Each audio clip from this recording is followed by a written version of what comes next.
राष्ट्रीय जनतांत्रिक गठबंधन जो पांडव के रूप में है और पांडव के 5 महत्वपूर्ण अंग,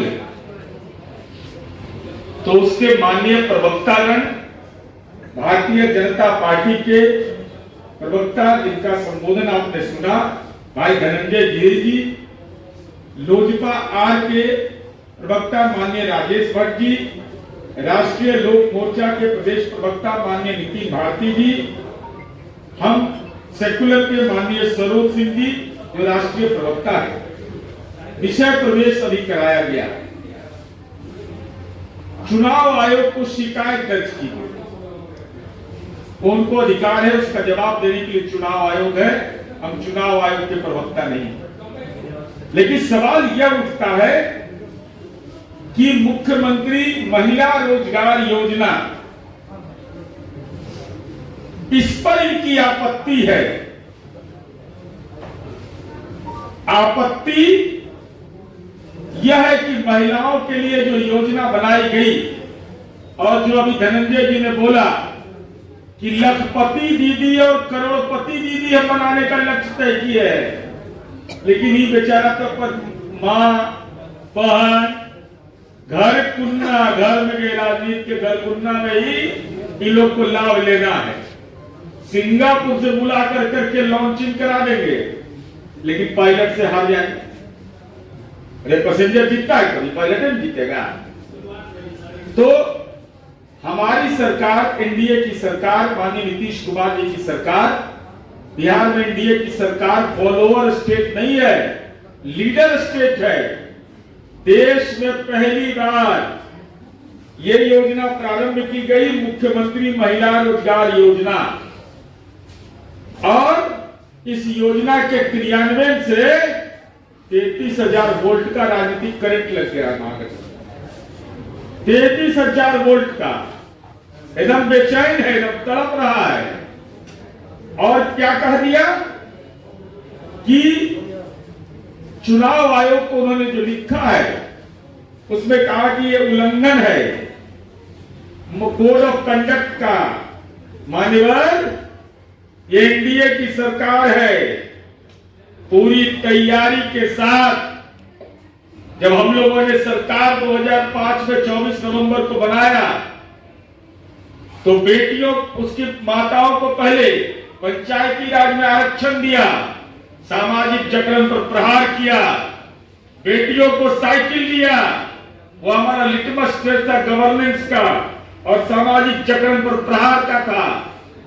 वहां से बेटियां उड़ान भरी, फिर बेटियों को पढ़ाई फ्री, फिर हम लोगों ने उनके नौकरियों में आरक्षण दिया।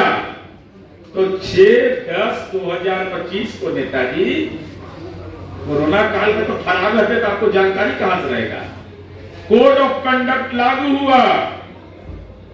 भारत निर्वाचन आयोग ने, समझ में आता है कि नहीं चल रहा विद्यालय वाला को,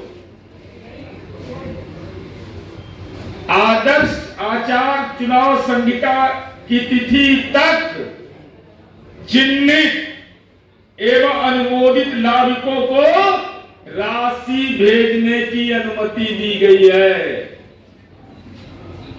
चुनाव आयोग से अनुमति हमने ले लिया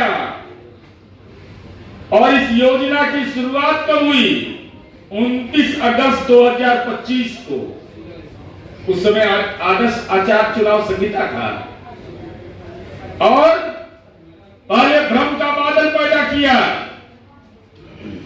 कहा कि ये लोन है, ऋण है, वापस ले लिया जाएगा। अरे हम तो स्टूडेंट क्रेडिट कार्ड को लोन फ्री कर दिए, हमने 125 यूनिट तक बिजली फ्री कर दिया, बहुतेरे योजनाएं लागू हमने किया। कोई दलाल और मक्कार नहीं, सीधे तौर पर हमने डीबीटी के माध्यम से 10,000 रुपए की राशि महिलाओं के खाते में दे दिया और वो साफ तौर पर है, ये प्रथम चरण के रोजगार के लिए है। 2 लाख रुपए तक की वित्तीय सहायता संबंधित महिला पात्रा को होगा। तदनुसार उन्हें लाभान्वित किया जाएगा। यह कोई भी नहीं है, ये भ्रम का बादल पैदा करने की कोशिश, क्योंकि समाज के दलित, अति पिछड़ा, पसमानदा महिलाएं बहुत तेज प्रभावित है इस योजना से, लाभ मिल रहा है, तो इनको पेट में दर्द हो रहा है, कह रहा लोन है, सर्कुलर पढ़े हैं, बिना पढ़े लिखे जो मनता ज्ञान दे देते हैं। यह राशि किसी भी स्तर पर वापस नहीं किया जाना है। सरकार के स्तर से किसी भी संकल्प दिशा निर्देश में इस योजना के तहत राशि वापस लिए जाने का कोई प्रावधान नहीं है, नहीं है, नहीं है।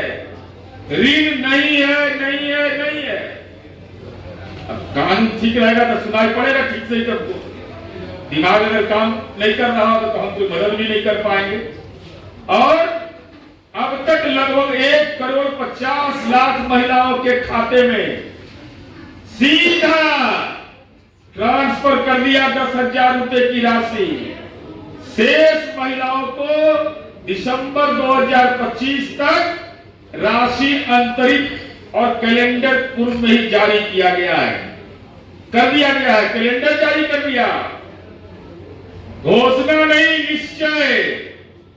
हमने अगर कहा तो उसको पूरा किया। हम लोगों ने साफ तौर पर कहा है, कैलेंडर बना करके इस स्थिति को हम पैसा को देंगे आपके खाते में। और यह योजना जो हमारा है, अब सवाल यह उठता है कि इसके अलावा अगर कोई पात्र महिला छूट जाती है तो आगे भी आवेदन दे सकती है। केवल योजना बनाते हैं हम, योजना के लिए क्रियान्वयन, उनके प्रशिक्षण की व्यवस्था, उसके बाद पूरा वर्क प्लान हमने बनाया है। और वर्क प्लान के आधार पर हमने ये तय किया कि महिलाओं के उद्यम के बेहतर संचालन, तकनीकी, प्रबंधनीय कौशल।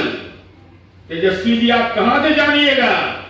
IIM कोलकाता में तो कोई पढ़ने भी नहीं, आपके घर में गया, एडमिशन का फॉर्म नहीं भरा होगा कोई। और हमने जीविका की दीदियों को IIM कोलकाता भेजा प्रशिक्षण लेने के लिए। प्रबंधकीय कौशल विकास हेतु प्रशिक्षण की कार्य योजना है।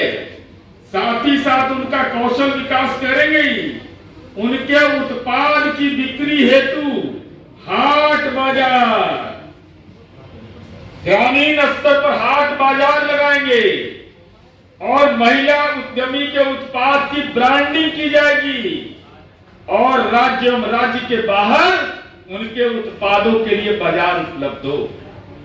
पूरी कार्य योजना के बारे में आप जानते हैं, आपको बताने की जरूरत नहीं है कि जीविका के दीदियों के संगठन से इसको जोड़ करके हम लोग इस काम को कर रहे हैं। जीविका में हम देश में नंबर 1 है, देश में नंबर 1 हम है। लालू जी का 15 वर्ष का शासनकाल, कांग्रेस पार्टी का 45 वर्ष का शासनकाल, हिम्मत है तो जवाब दो। एक भी योजना जो राज्य के अंदर लागू हुआ हो वो दूसरे राज्य ने लागू किया या केंद्रीय स्तर पर उसको माना गया, फॉलोअर बना दिया था बिहार। बिहार लीडर स्टेट है। हमने ये काम करके दिखाया कि बेटियों के लिए बहुत सारी योजनाएं जो बिहार में लागू हुआ वो देश में लागू हुआ। पेट में दर्द तो होगा करेगा, माल खाने में बन नहीं रहा है। पूछ लो बेटी से, मुख्यमंत्री स्वर्ण जयंती रोजगार योजना था यूपीए के समय, एनजीओ के माध्यम से चलाते थे, एनजीओ के माध्यम से ये चलाता था। लेकिन नीतीश कुमार जी और एनडीए की सरकार ने तय किया कि हम चलाएंगे जीविका की दीदियों के माध्यम से। दीदी शब्द ही सम्मान का विषय है। आज जीविका में हम देश में नंबर 1 हो गए।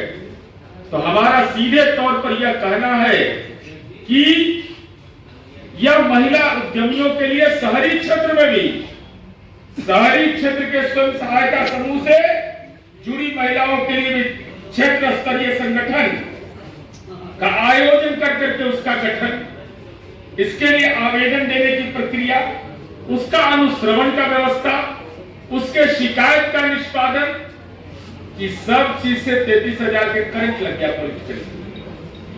आवेदन बेचैन है, तड़प रहा है। इनको तो चाहिए केवल माँ, भाई, बहन। अरे हमारा परिवार, पूरा बिहार का परिवार है। आदरणीय नरेंद्र मोदी जी, माननीय नीतीश कुमार जी, माननीय जीतन राम मांझी जी, माननीय उपेंद्र कुशवाहा जी, माननीय चिराग पासवान जी का एनडीए गठबंधन है, उसके लिए पूरा परिवार है। लेकिन आपके लिए तो परिवार केवल बहन, केवल बहन और मां, वह परिवार नहीं है। और आपको संपत्ति सृजन की चिंता है, हमको महिलाओं के रोजगार की चिंता है। और महिलाओं को स्वावलंबी बनाने में ये क्यों आखिर विरोध कर रहे हैं?